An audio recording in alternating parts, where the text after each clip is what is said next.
You're listening to CX Passport, the show about creating great customer experiences with a dash of travel talk.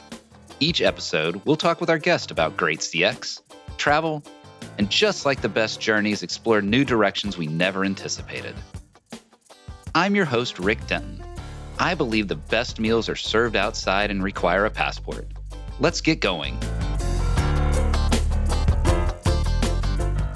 When you've known a work colleague for years, the journeys are fascinating to watch.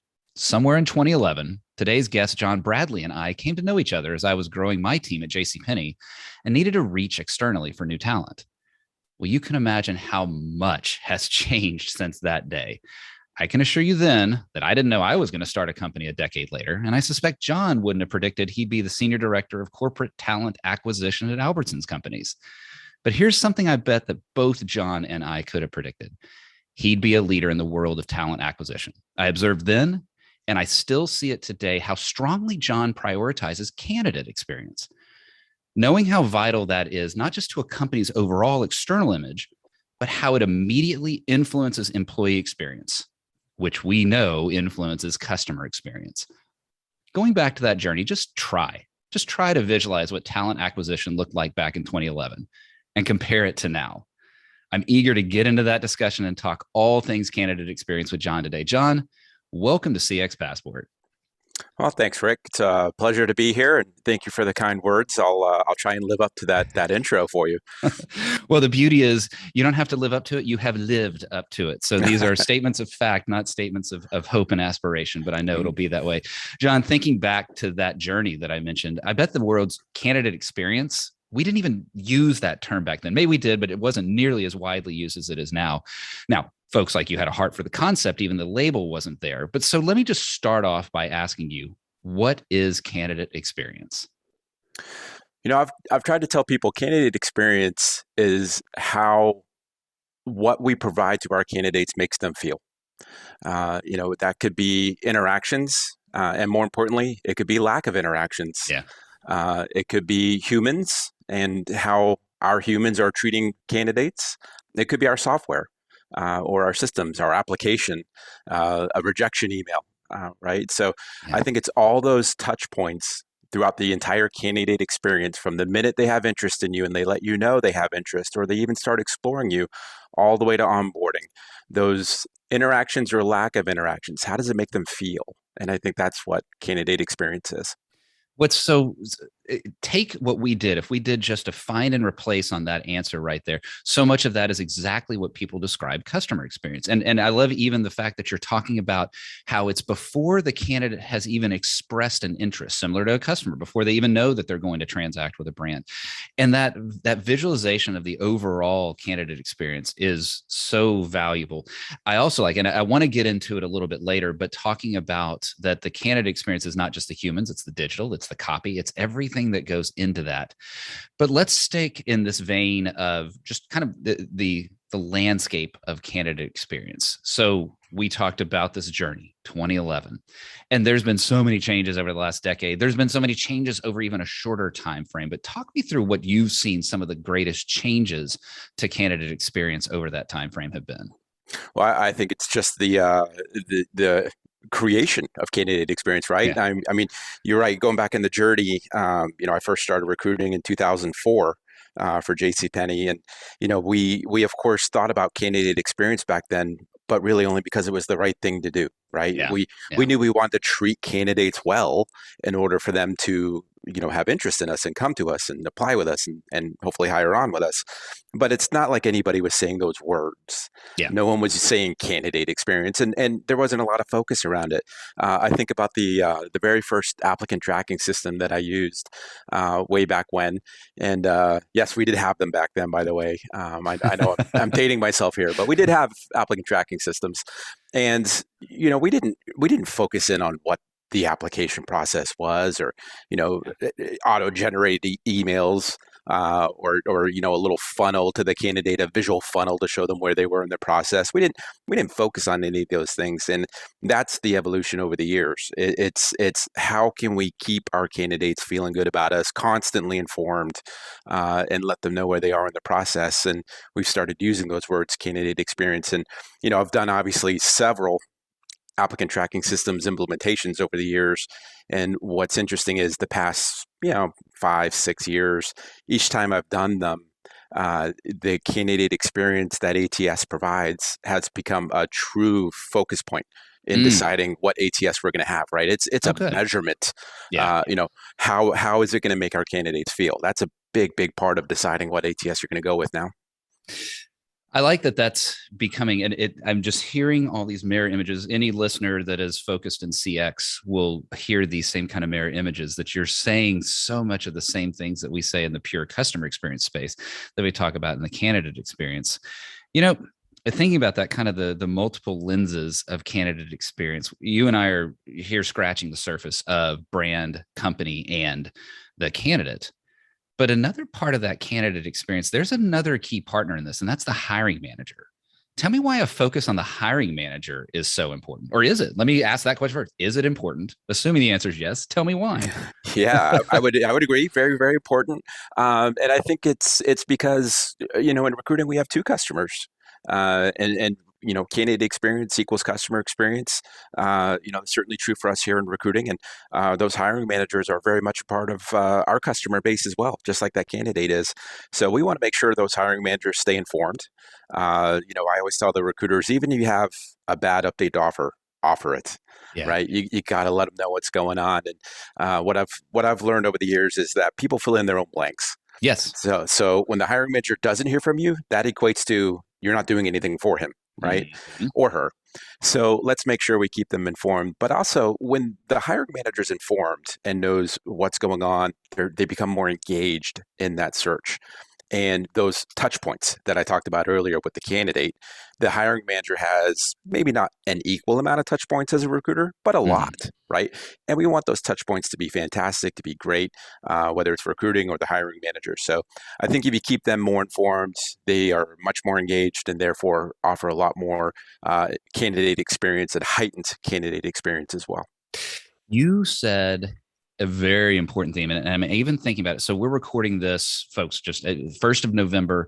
There was another one of those weekends where this time it was American Airlines. A few weeks ago, it was Southwest Airlines, and had this operational mess. I don't want to use the word catastrophe because that means something different in the airline industry.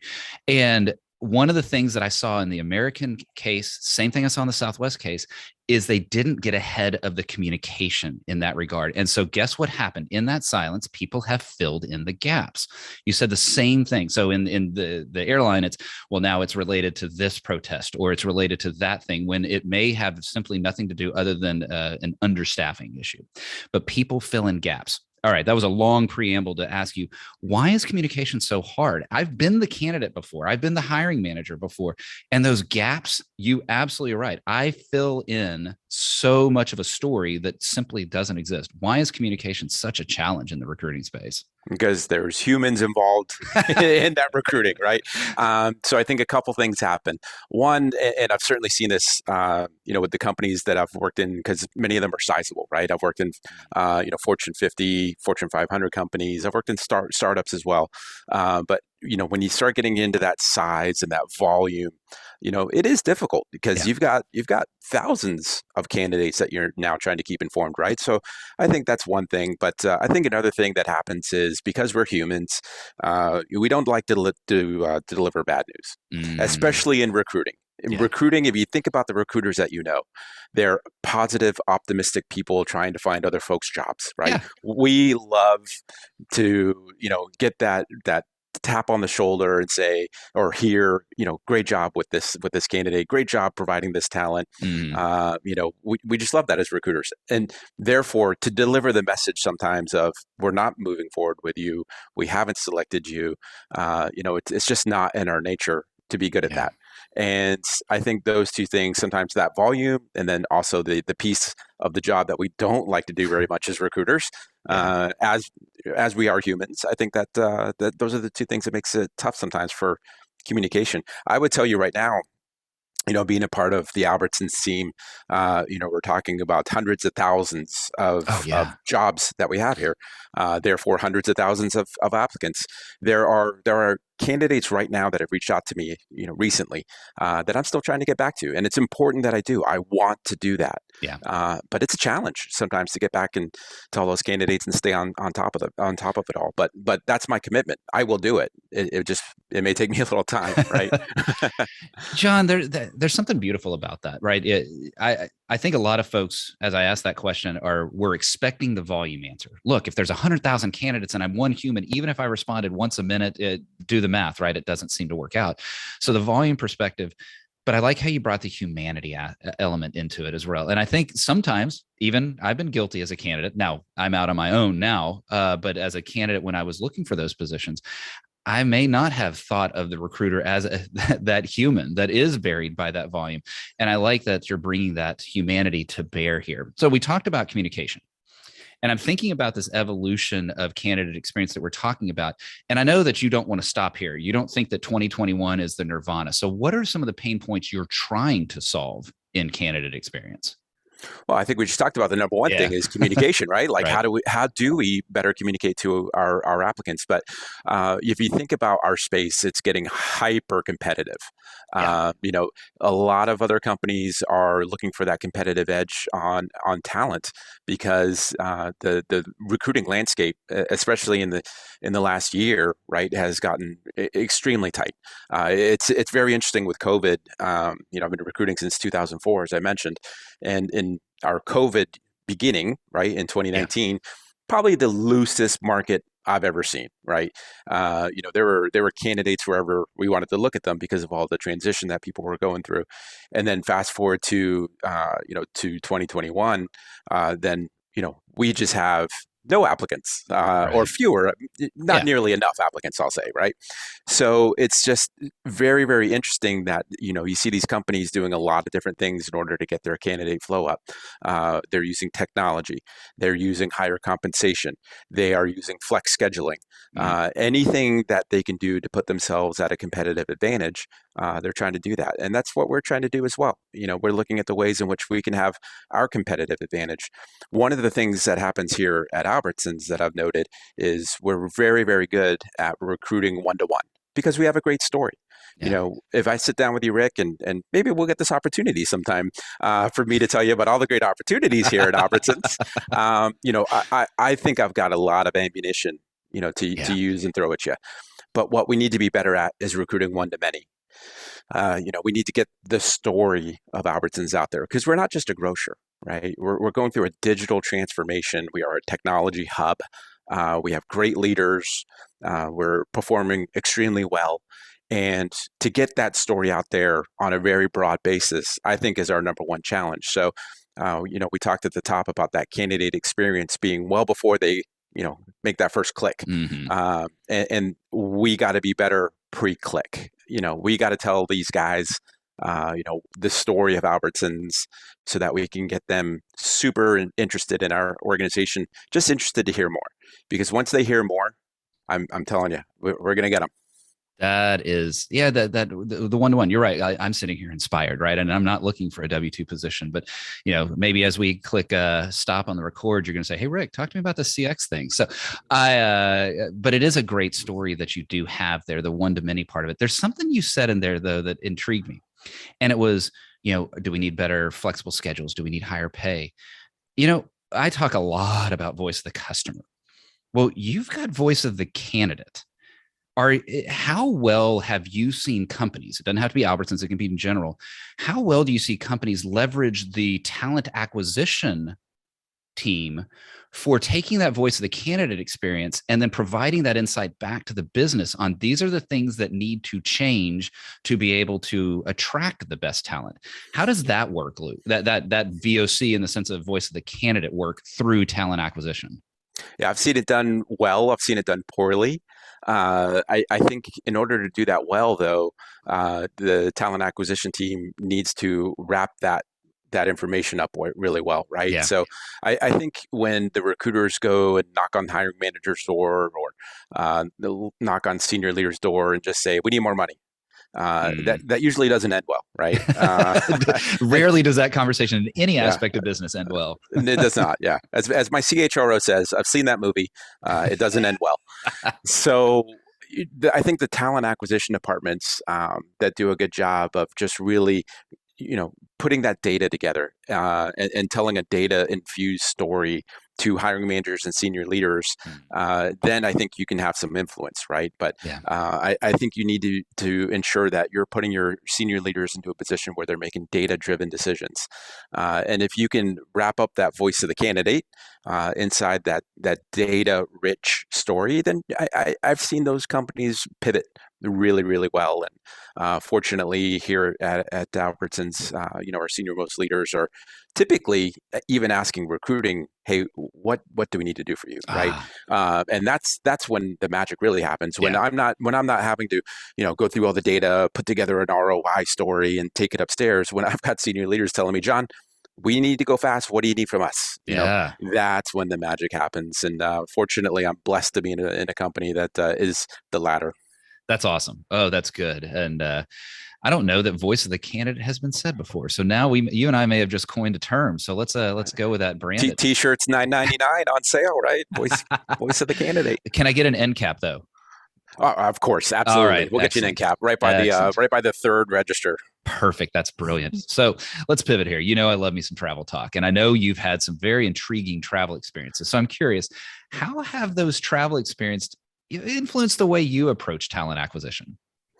It's funny. When I was in supply chain for JCPenney, we went through principles of lean training in our distribution centers. And I remember as I was going through the lean training, the certified instructor said, "This is going to change the way you think and live your life." Yeah. And I thought, okay, we'll see. But you go through the training and you're sitting at a McDonald's or whatever, and you start seeing the inefficiencies. You're like, oh man, if they could only do this, this, and this, right? They need some Six Sigma training here. And it's the same with me when I go and travel and I see talent opportunities. I will sit down for a dinner, which may or may not be in a high end restaurant, and you expect some great service. Yeah. And immediately when you don't receive it, I start thinking, is it the right hire? Is it the right training? What can get this team member more engaged, right? Like I go through that checklist in my head when it comes to talent when I'm out there, and I don't know if it's a curse or if it's a good thing. I'm not sure which yet, but certainly as I travel around, the world, fortunately, I'm as you know, very fortunate and blessed to have a wife that's a travel agent. Yes. So, that affords us some opportunities to kind of go here and there, sometimes last minute, usually on good deals. So God bless her for saying yes many years ago to me. But, all of that has brought me around the world. And it's very interesting to see, when there's talent opportunities, by brand, by dollar amount, because what I've learned over the years is, it doesn't matter if you're that 5-star, 5-diamond hotel. If you don't have the right talent and you're not represented well, take one of those stars away, right? I mean, the money you sink in, the brand that you have established, it truly does not matter. And that's what I love most about travel and having these talent perspectives.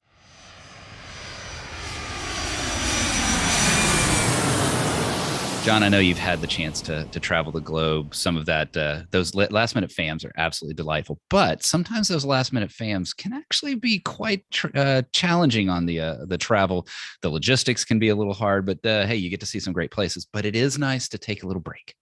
So let's take a little break here. Join me in the first class lounge. Let's have a little fun here. What is a dream travel location from your past? From the past, I would say Curacao. Lovely islands. Went there on a cruise a few years ago and stopped there. But just a beautiful island, beautiful people, great beaches, the shopping area. It's just got a little something for everybody.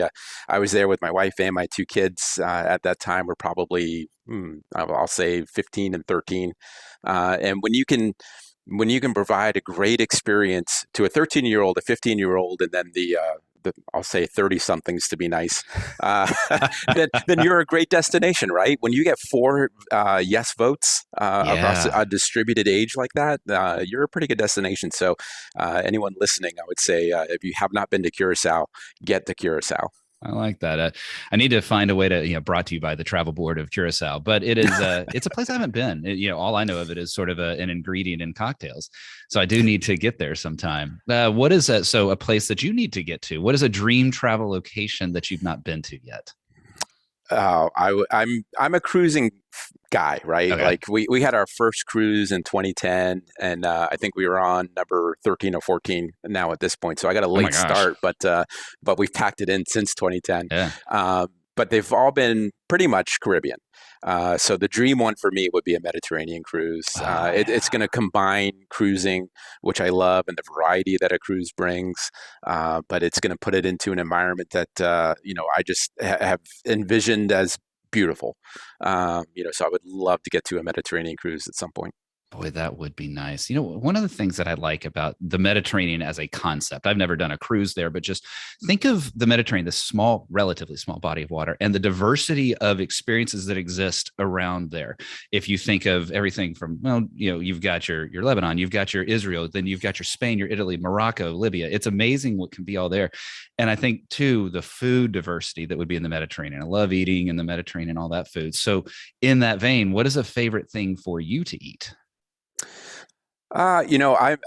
This is going to be a boring answer for you, Rick, and your listeners, but I'm one of those quote unquote meat and potatoes guys, right? So, I will thoroughly devour a nice steak. Just a great steak Yeah. is one that I'm going to get through pretty quickly. Some nice bacon wrap fillets, something like Oh, that.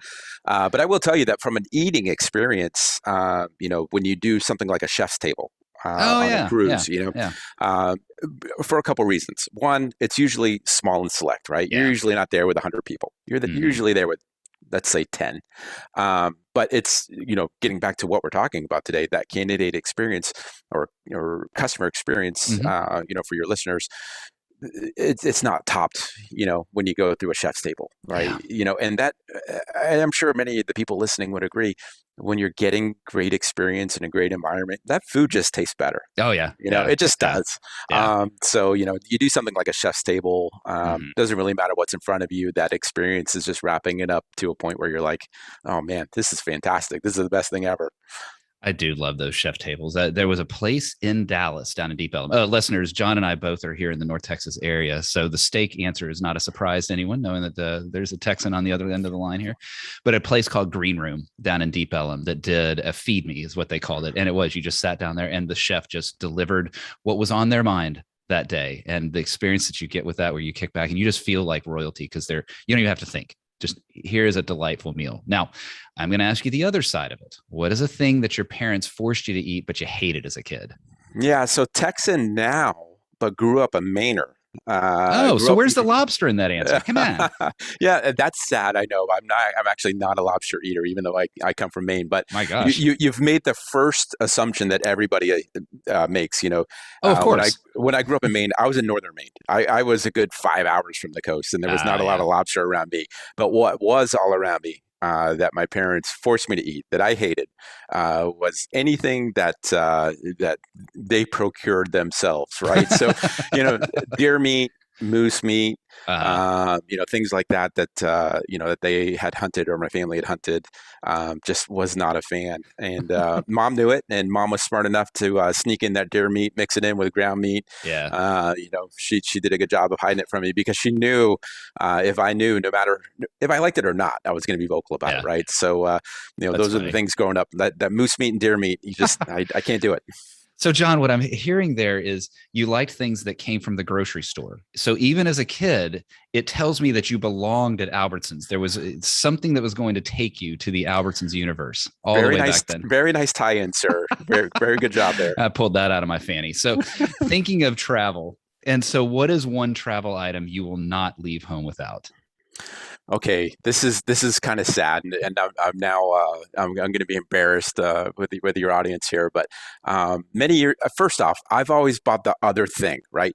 So think iPhone, I buy the Samsung. Hmm. But when it was iPod and it was huge, I went to the Microsoft version of Did you? Zune. Zune. That's Zune, right. yeah, the Zune, the Zune. Because first off, I will still defend today even though people will just laugh, I will still defend today that user experience on a Zune was fantastic. All I mean, right. it was built for the person that was listening. So my old Zune, which no longer has supported software, of course, No. it literally though has probably a couple thousand of songs on it. It's super small. It's really compact, and to have a couple thousand songs on it, it still comes with me on my trips. And there's nothing better than sitting in a hammock, just hitting shuffle and seeing what's going to come next, right? And I've got this really diverse, song base, and just nothing better than just seeing the clouds go by slowly, blue skies, probably a drink at the side, and we just shuffle music across all genres.